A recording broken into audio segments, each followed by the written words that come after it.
Please be seated. Veuillez vous asseoir.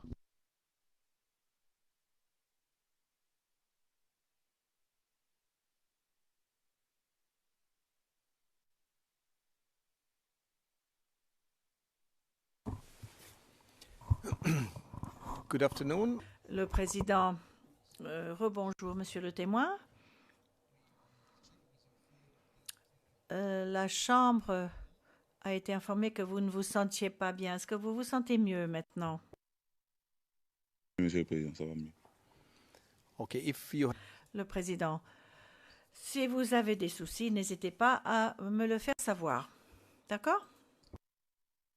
floor to Le président, je donne la parole à monsieur Demirjian du bureau du procureur qui va poursuivre et terminer son interrogatoire. Moi, j'ai quelques questions à vous poser maintenant vis-à-vis à ce qui s'est passé le jour de l'arrestation de M. Laurent Gbagbo. Donnez-nous des réponses précises, mais si j'ai besoin du contexte, je vous demanderai des détails. Mais allons droit au but, parce qu'on n'a pas beaucoup de temps. D'accord? Alors, le jour de l'arrestation de M. Laurent Gbagbo, où étiez-vous? Je me trouvais au palais présidentiel. Et est-ce que vous êtes resté un certain temps par la suite? Et jusqu'à quand?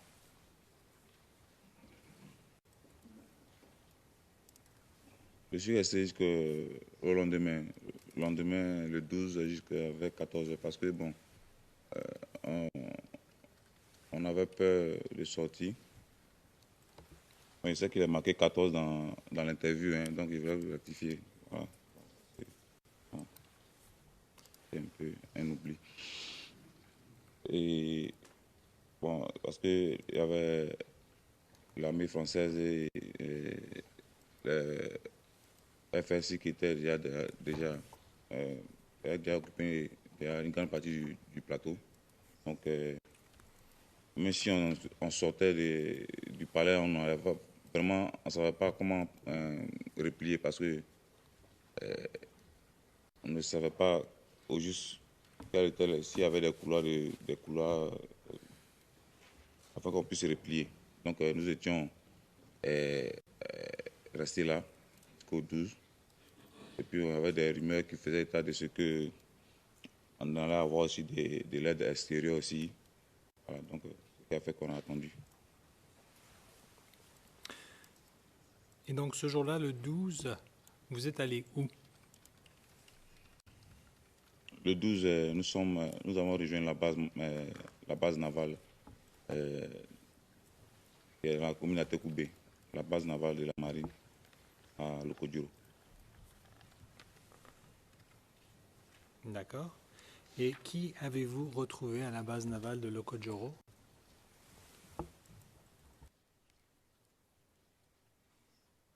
Il y avait déjà des chefs de guerre libériens qui étaient déjà là. Il y avait d'autres commandants aussi du GPP, dont Magui Lotoka et Chang, tout ça qui était aussi là. Il y a le commandant Konan, il avait déjà récupéré en tout cas la majorité des armes qui étaient à la poudrière de la base navale. Il avait évacué avec une bonne partie de ces éléments. Donc, lorsque nous sommes arrivés, il y avait des FDS aussi qui étaient à la marine aussi. Pouvez-vous nous dire quels éléments des FDS étaient à la marine ce jour-là? Il y avait des marins, il y avait aussi des militaires parce que bon, il y avait aussi, parce que comme on dit, il y avait des combattants même du GPP aussi qui étaient en tenue militaire, donc on ne pouvait pas différencier. Mais la plupart des FDS qui étaient en position au plateau et certains qui étaient à Cocody avaient rejoint aussi la base navale, ainsi que ceux qui étaient déjà à Yopougon en ce moment.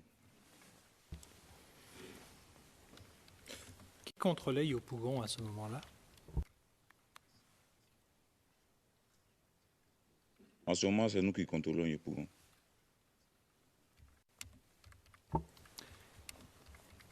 Et le commandant Conan, est-ce que vous avez son nom complet? Conan Boniface.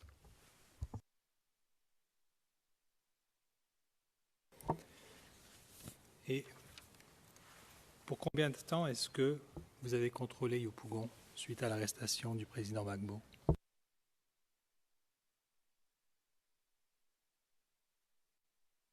C'était jusqu'au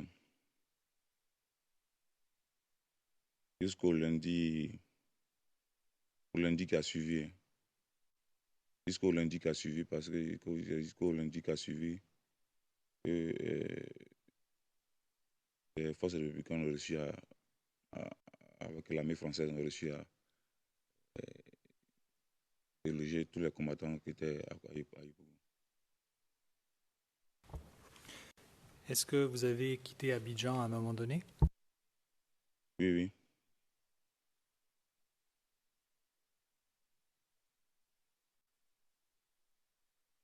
J'ai quitté Abidjan le 17. 17. Abidjan le 17. Le dimanche qui a suivi. Parce qu'il y avait un temps de cesser le feu au niveau de Yopougon. Donc ça, c'est vraiment que j'ai quitté Abidjan.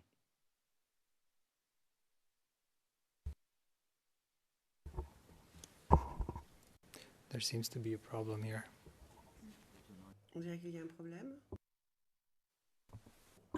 Il semble y avoir un problème. In the headphones. Je n'entends plus rien dans mon casque. Monsieur MacDonald, toute cette partie de la salle ne fonctionne pas. Je ne sais pas si mes confrères peuvent entendre en face. Maître Shea, le son avait coupé un instant, mais c'est revenu. Monsieur MacDonald, le président plutôt, du côté du procureur, apparemment on n'entend pas. Monsieur MacDonald, pourrions-nous demander à un technicien de venir régler le problème puisque nous n'entendons rien avant de poursuivre? Le président, oui. La greffière d'audience. Le technicien est parmi nous ici, en salle d'audience. We don't see him, but he's here. Le président, nous ne le voyons pas, mais il est là.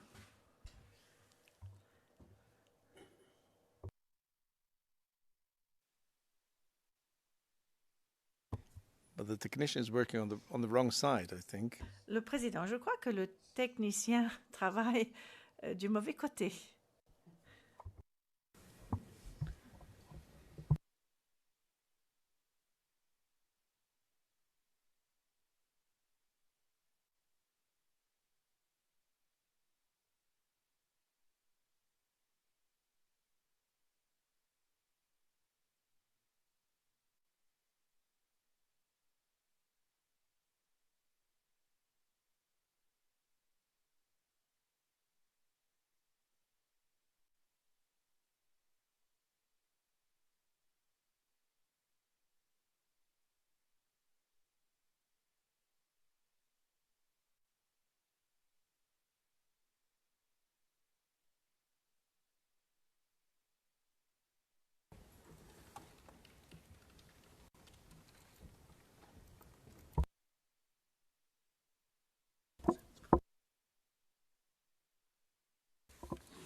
Test.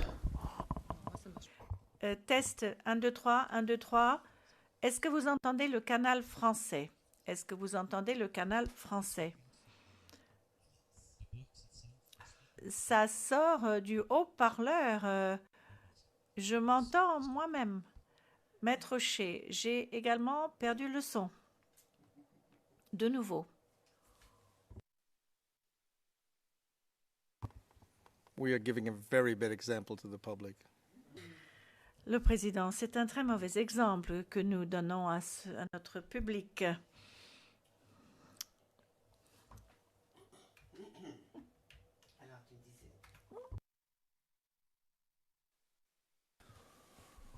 I was assured in a few seconds it should work. Le président, on m'assure que tout va marcher dans quelques secondes. J'imagine qu'ils nous entendent dans la salle d'audience 2 ou 3, je ne sais pas.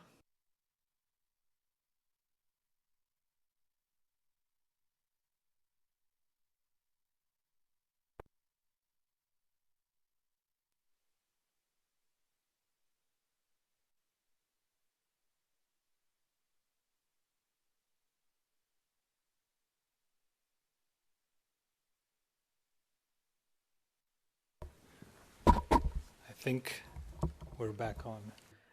Monsieur Demirjian, j'ai l'impression que cela remarche. Est-ce que vous m'entendez en français? Maître Shea, est-ce que...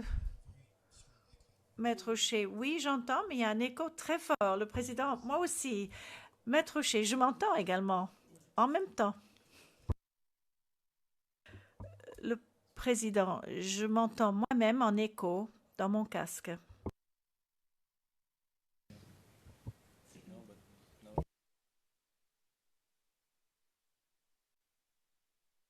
Yes, I was. Le président, on me conseille de baisser un peu le volume et cela va remarcher. Je n'en suis pas certain. Maître Shea, oui, je viens de faire un petit essai, ça a l'air de marcher. Le président, ça va? Monsieur Demirjian, est-ce que cela remarche? Le président, vous avez un problème? Dans le box là. But I can hear it perfectly. Le président, j'entends parfaitement. C'est répété dans le box qui est devant moi. Yeah. Le président, bon. Ah, apparemment, j'ai le même problème maintenant. Voilà. Allô, allô. Yes. But if I speak, Le président, lorsque je parle, est-ce que vous m'entendez dans votre casque? Si vous dites non, cela signifie que vous m'entendez, parce qu'autrement, vous ne pourriez pas répondre à ma question. Je vous entends, mais sinon dans les oreilles, ça ne marche pas.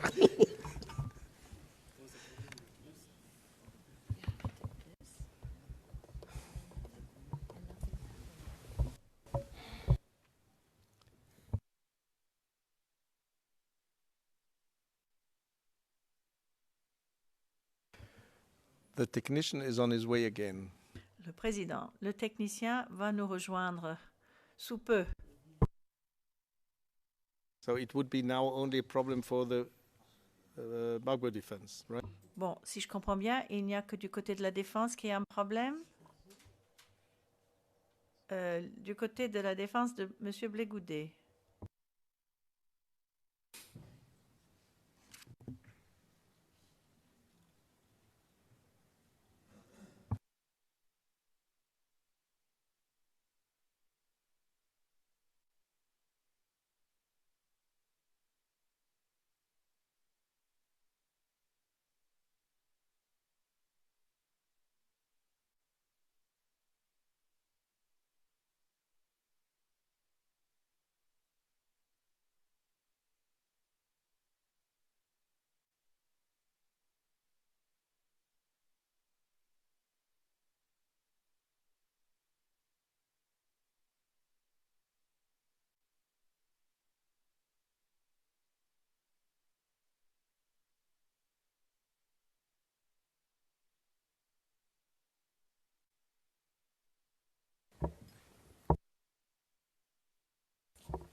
Now we've lost it.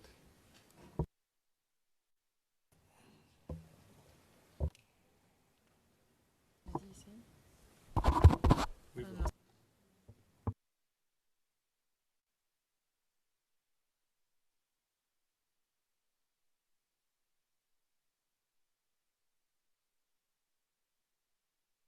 Too much technology, I think. Le président, on a peut-être un excès de technologie.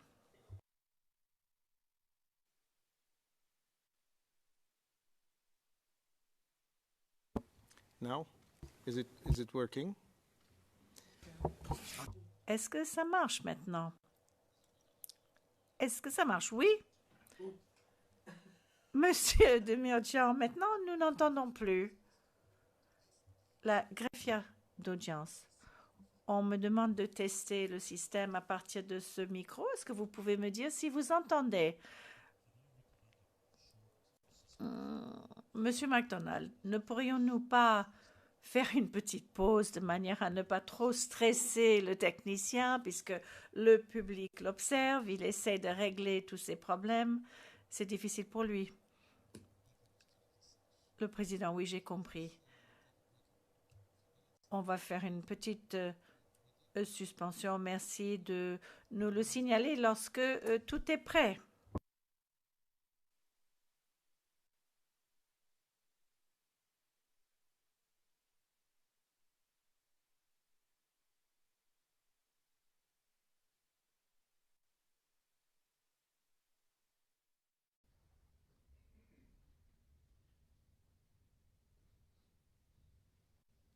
Please be seated. Veuillez vous asseoir.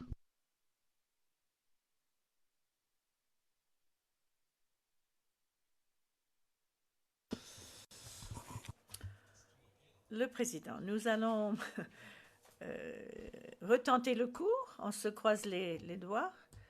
Je donne la parole à Monsieur Demirjian pour poursuivre son interrogatoire. Vous avez la parole, Monsieur Demirjian. Merci, Monsieur le Président. Vous avez quitté le dimanche, le 17 avril. Vous m'entendez bien? Oui, oui, je vous entends. Ok. Vous dites que vous avez quitté le dimanche, le 17 avril. Et vous nous avez dit que les FRCI sont rentrés le lundi. Oui. Donc, si j'ai bien compris, vous avez quitté un jour avant leur entrée à Yopougon. Oui, Est-ce exact? Exact. D'accord. Entre le 12 et le 17 avril, durant cette période où vous étiez là, quelles étaient les activités des mercenaires libériens et des éléments du GPP?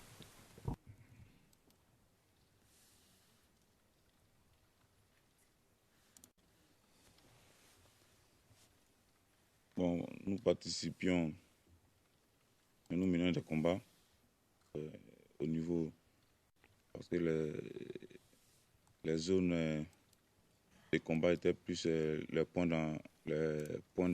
d'entrée d'accès à Yopougon. Donc,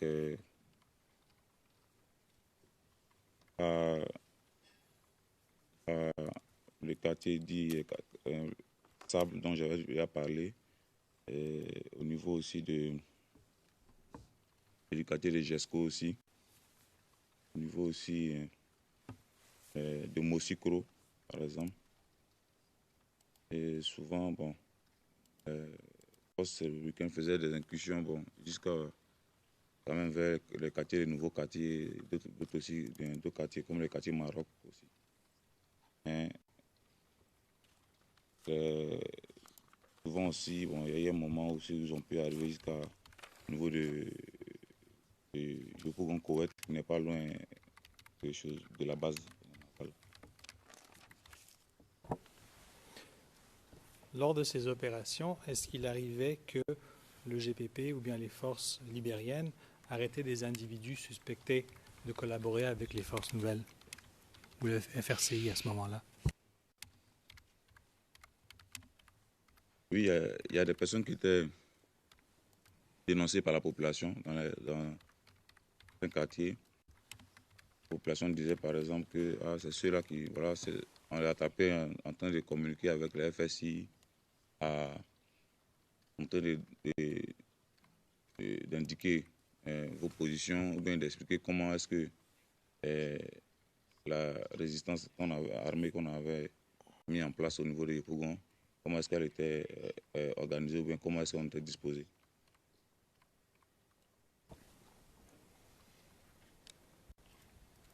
Et une fois que vous attrapez un individu en train de communiquer avec le FRCI, que se passait-il? Que faisiez-vous avec cet individu-là? J'étais abattu parce qu'à ce moment-là, on n'arrêtait personne pour le mettre en prison. Comment savez-vous cela, qu'ils étaient abattus? Dans cette période-là, c'était un peu fréquent. Parce que bon, la population même, la population aussi, mais fait ses propres règlements de compte. Hein. Et bon, c'est vrai que vous avez posé la question au niveau des éléments du GBP et des Libériens. Mais hormis ces deux groupes dont vous avez parlé, la population aussi faisait leur propre règlement de compte. Donc, ce qui est sur les personnes, la majorité des personnes que les éléments du GBP arrêtaient, soit tabassaient, soit exécutaient, c'était sur dénonciation, à peu près du temps de la population. Bien souvent aussi, lorsqu'il y avait des affrontements, des éléments qui n'arrivaient pas à replier en même temps aussi avec les unités, les contingents qui n'arrivaient pas à replier, qui restaient derrière, soit parce qu'ils étaient blessés, bien soit parce qu'ils avaient été isolés lors des combats. Il y avait aussi des pillages aussi dans certains domiciles, des personnes, comment on dit, soit des djoulas, soit des gens peut-être qui étaient des membres du RHDP qui étaient connus, dans ce quartier-là. Donc c'était comme des règlements de compte et puis aussi de l'intimidation aussi.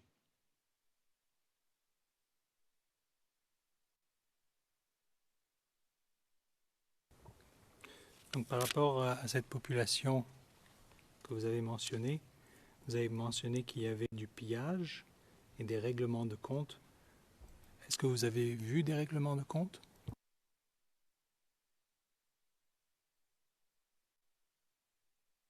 Bon, les Libériens, par exemple, là, eux, bon, puisqu'ils ne savaient pas bien, la plupart ne savaient pas bien s'exprimer en français.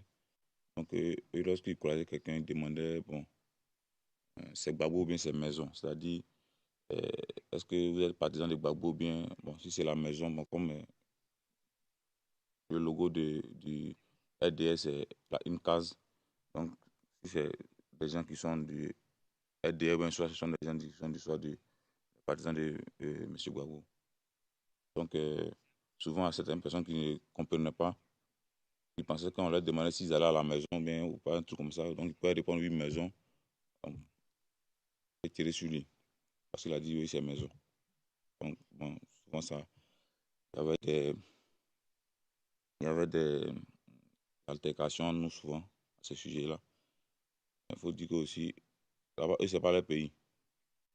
Donc, ils ont vu que la guerre était prend fin et ils cherchaient à piller, passer les banques, tout ça, pour avoir de l'argent. Puis, après, lorsqu'ils allaient rentrer chez eux, bon, les...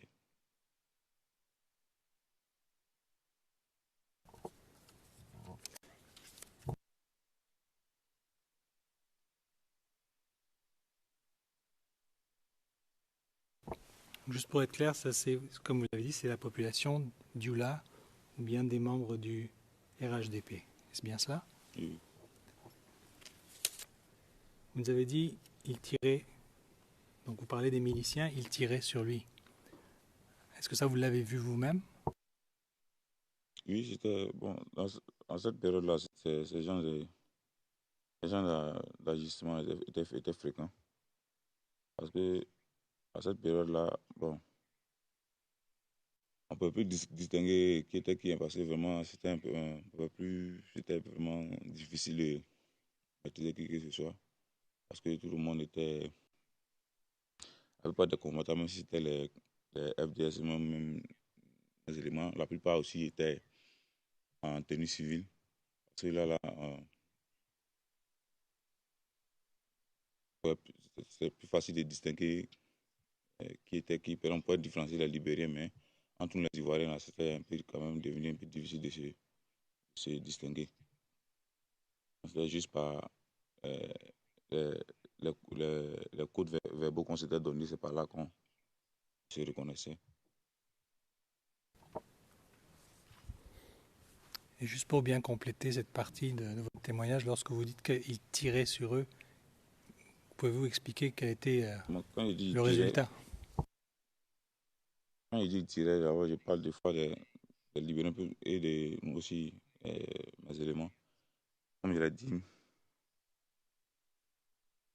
c'était à l'appréciation des personnes qui étaient sur les lieux. Parce que d'abord, tout le monde n'a pas. Je m'excuse. Ce n'était pas là ma question. La question est de savoir quand il tirait, quel était le résultat, juste pour qu'on complète bien votre réponse. Quand il tirait, bon, ça dépendait. Hein. Ça occasionnait la mort. Pas sur les champs, ça dépendait. Parce que bon, tirer sur quelqu'un, c'est pas forcément que la personne meurt. Ça dépendait de l'endroit où la personne aura reçu la balle. Et si aussi, cette personne peut recevoir aussi des soins à temps. Le fait était qu'il y avait des cas où les gens étaient tués comme ça. Très bien. Avant de terminer, j'ai 2 clarifications à vous demander, monsieur le témoin. Ce matin, si vous vous rappelez, je vous avais demandé, vous avez posé des questions par rapport à l'appel officiel qui avait été émis par le ministre Blé Goudet. Et vous nous avez parlé de cet appel. Vous avez dit qu'il était télévisé, mais que vous n'y étiez pas présent. Alors, la première question, c'est télévisé, est-ce que vous l'avez vu vous-même? Non, je ne l'ai pas vu moi-même, mais les éléments en parlaient puisque c'était lors d'un meeting. C'était lors d'un meeting. Donc, les éléments en parlaient. Moi, je n'ai pas, moi précisément, comme j'ai dit là, je n'y ai pas assisté.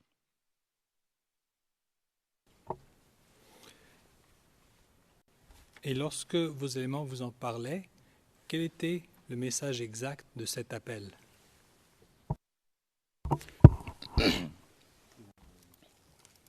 Maître Bougnon. Le président, Maître Bougnon.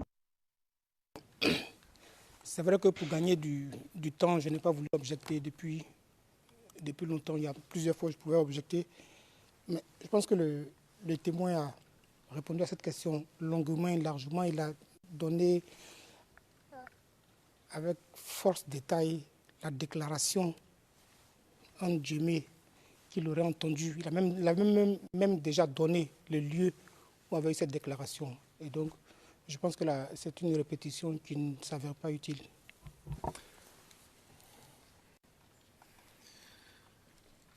We actually didn't get those details, Your Honor. That's why I'm going back. Monsieur Demirjian, en fait, je n'ai pas obtenu les détails que je souhaitais. C'est pourquoi je voulais revenir là-dessus. Le président, veuillez poursuivre. Maître Hochet. Mais il y a une autre difficulté, n'est-ce pas? Si le témoin nous dit que cela lui a été rapporté, que c'était un message télévisuel, il est assez difficile de lui poser la question de savoir quels étaient les mots exacts prononcés par M. Blé Goudet.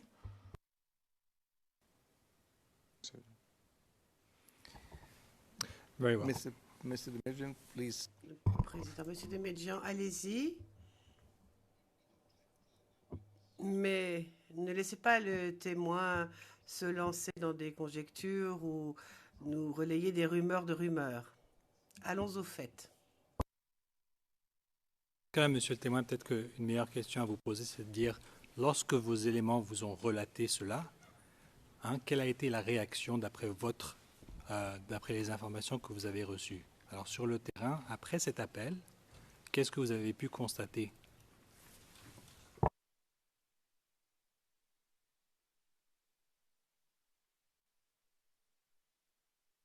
Donc, comme je vous l'ai dit, que nous-mêmes déjà avant, on avait déjà ces mêmes instructions-là, de bloquer l'achat de l'ONU. Donc, c'était juste que les autres franges de la population qui ont commencé aussi à mener aussi ces actions-là. Nous, à notre niveau, on avait déjà commencé à faire des barrages depuis longtemps, avant même que cette information ne nous soit pas parvenue. Ça n'a juste fait que donner une plus grande propension à à ces agissements-là. D'accord. Une dernière clarification à vous demander, monsieur le témoin. Ce matin, je vous ai demandé si vous aviez vu le général Dogboblé à la résidence. Hein, vous nous avez dit que vous ne l'avez pas vu. Est-ce que vous l'aviez aussi vu au palais présidentiel? Oui, oui. Est-ce que vous lui avez parlé? Parce que moi, je lui ai parlé, mais il nous a parlé. Voilà. Et moi, je lui ai parlé parce que c'est lui qui adressait les éléments qui étaient palais. Pas moi, personnellement, que lui. C'était quand? C'était fin mars 2011. Et que vous a-t-il dit?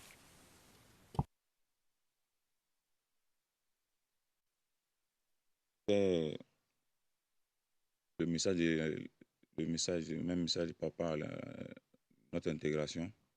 Puis, je crois qu'il y avait, il va y avoir un cessez-le-feu qui était en train d'être négocié.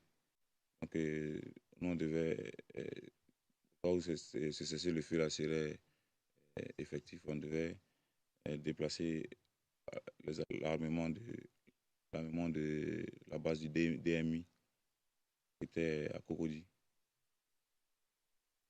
Nous qui étions au palais, on devait envoyer une partie de cet armement là au palais. Puis bon, d'autres aussi allaient l'acheminer aussi vers la résidence. D'accord. Est-ce qu'il vous a dit quelque chose de particulier par rapport aux opérations et au travail que vous meniez au sein du GPP?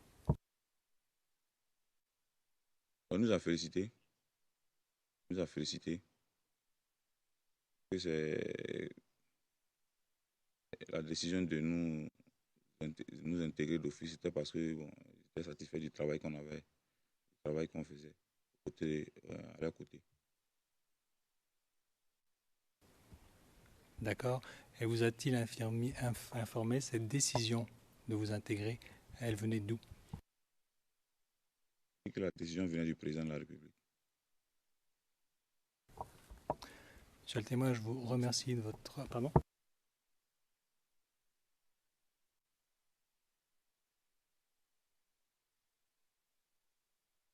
Pardon. Vous avez mentionné le DEMIR. C'est quoi cet acronyme? Le DMI, c'était une unité spéciale de la Marine nationale qui était commandée par le commandant Conan Boniface.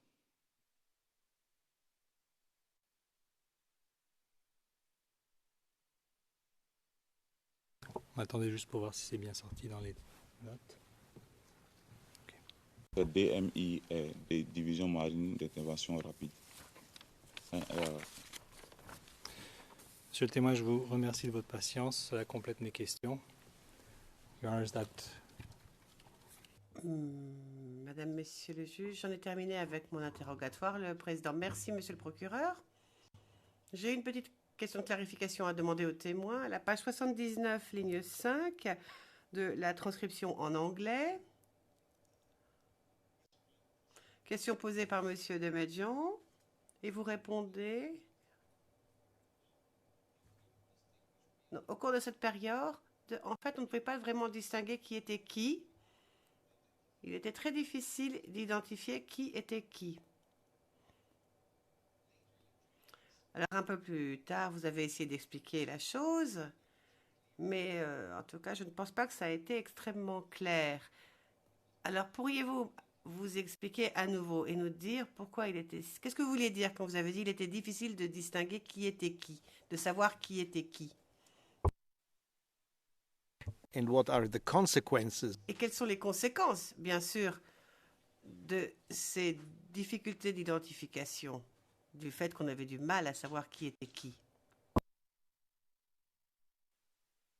Merci, Monsieur le Président. Donc, quand j'ai dit qu'il était difficile de savoir qui était qui, c'est-à-dire qu'il était difficile juste au vu de savoir à quel corps ou bien à quelle organisation appartenait un individu armé en ce moment-là, parce que ce soit nous, le monde des GBP, et que ce soit les FDS, en tout cas, la majorité, à la majorité, nous étions en tenue civile. Parce que même au palais présidentiel, avant que nous délocalisions vers Yopougon,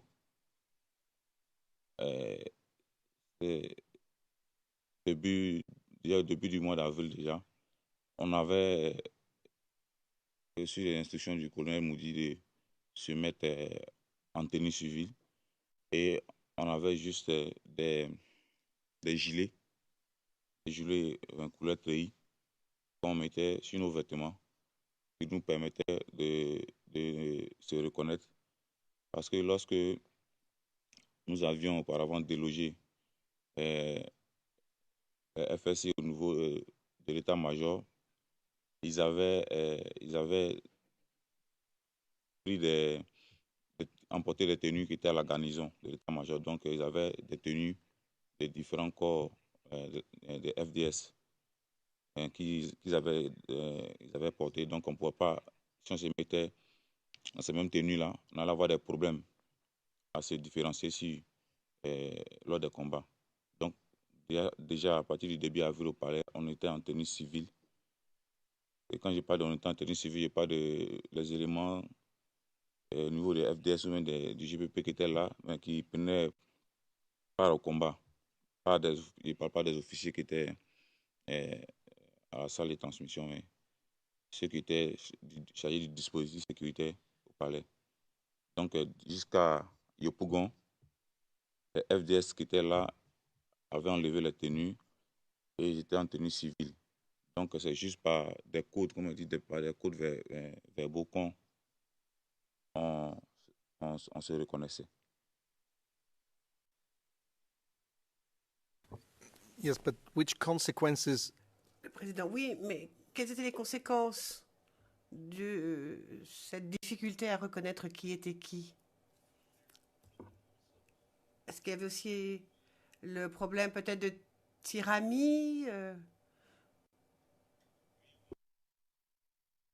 Je dis comment ça veut dire que on pouvait dire que chacun faisait ce qu'il voulait. Parce que les éléments, par exemple, les commandants qui étaient dans certains quartiers, bon, qui géraient la zone où j'étais comme bon leur semblait. C'est-à-dire s'ils voulaient piller ou bien s'ils voulaient faire des règlements de compte, bon, ils le faisaient. C'est-à-dire que, à part les rassemblements qu'on faisait le matin à la base navale, bon, au cours de la journée, bon, les éléments qui étaient armés pouvaient avoir des écarts de conduite qu'on ne pouvait pas contrôler.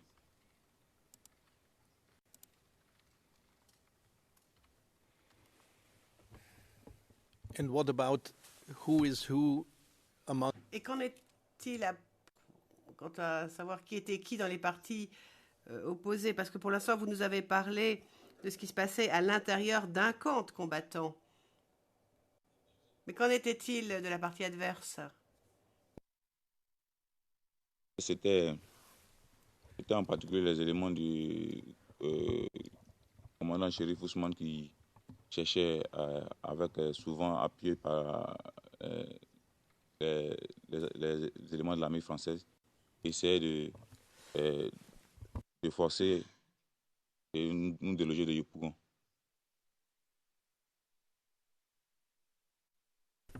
But I'm referring to the difficulty to. Mais moi ici, je fais référence à cette difficulté d'identification, puisque vous nous en avez parlé. C'est à ça que je faisais référence. J'ai dit qu'il y avait une difficulté d'identification, mais on avait des codes pour pouvoir quand même arriver à s'identifier. Et en fonction des quartiers, on savait qui gérait les différents quartiers. Donc, lorsqu'on arrivait dans une certaine position, on s'annonçait. C'est-à-dire, ici, lorsqu'on arrive à un certain barrage, on ralentit et on lance le code. Donc, quand eux aussi répondent, on sait que ce sont des combattants aussi du même camp que nous et on progressait. Donc, on savait quand même quelles étaient les zones qu'on contrôlait. Thank you very much. Président, merci beaucoup.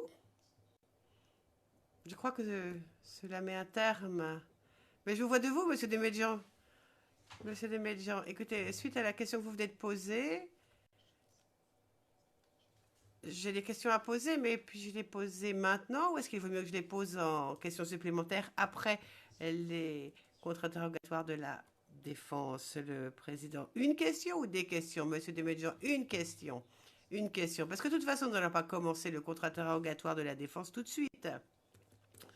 Donc nous avons un peu de temps, amplement du temps d'ailleurs. Donc vous pouvez poser votre question, Monsieur Desmédian.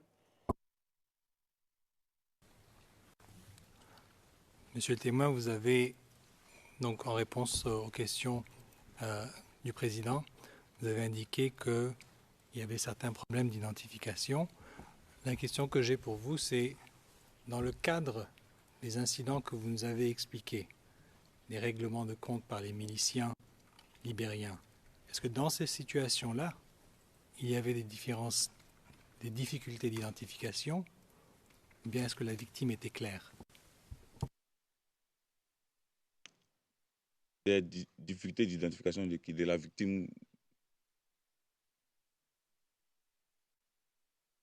Donc, comme je dis, à cette période-là, c'est notre camp qui contrôlait Yopougon, la grande majorité. Donc, c'était, lorsqu'il y avait des exactions, c'était sur les populations qui étaient proches du RHDP, comme je l'ai dit. Et lorsque vous parlez de population sur les populations proches du RHDP, est-ce que vous parlez de population civile? Les populations civiles.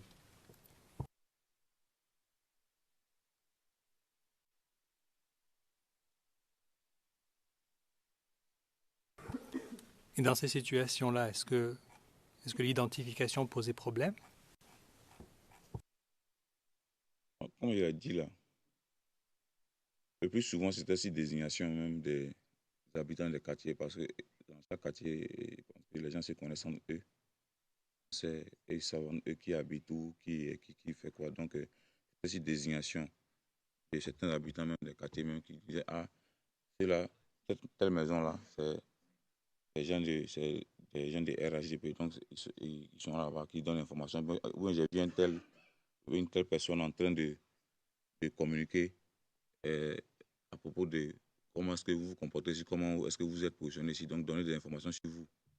Donc, soit eux-mêmes, eux, voir la population civile elle-même, prenaient les gens qui venaient nous remettre, ou bien soit, et sur indication, et nos éléments intervenaient. Thank you, Your Honors. Thank you very Monsieur Desmédian, merci, Monsieur le Président. Le Président, merci beaucoup. Voici qui conclut l'interrogatoire principal du bureau du procureur. Comme je l'ai dit il y a quelques instants, je ne vais pas donner la parole maintenant aux équipes de la défense. Nous allons commencer lundi matin. Maître Dri, vous souhaitez prendre la parole? Président, juste pour poser une question à votre chambre en la présence de l'accusation, mais en dehors du témoin. Ça ne prendra pas plus de 2 minutes. Yes, but I was going to. Le Président.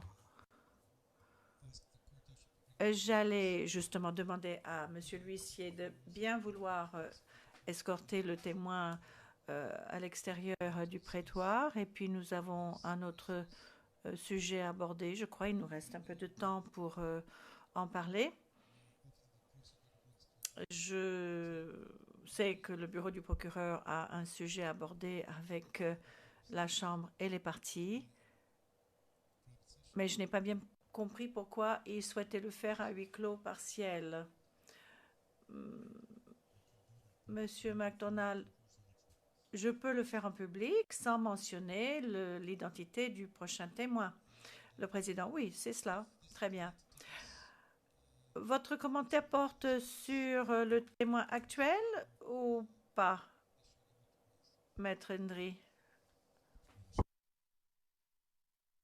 So I give you Le président. Bon, je vous donne la parole en premier dans ce cas. Allez-y. Donc, j'ai demandé.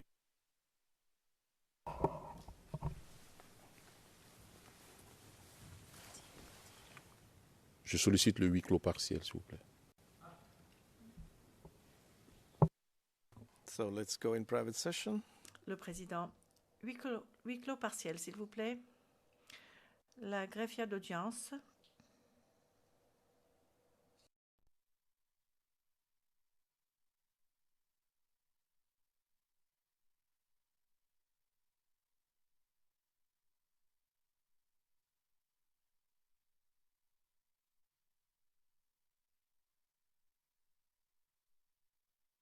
Simplement pour souhaiter à tout un chacun un bon week-end et nous nous retrouverons lundi matin à 9h30 pour poursuivre l'interrogatoire de ce témoin. Il s'agira du contre-interrogatoire de la part des équipes de défense et je pense que c'est l'équipe de M. Blégoudet qui va commencer.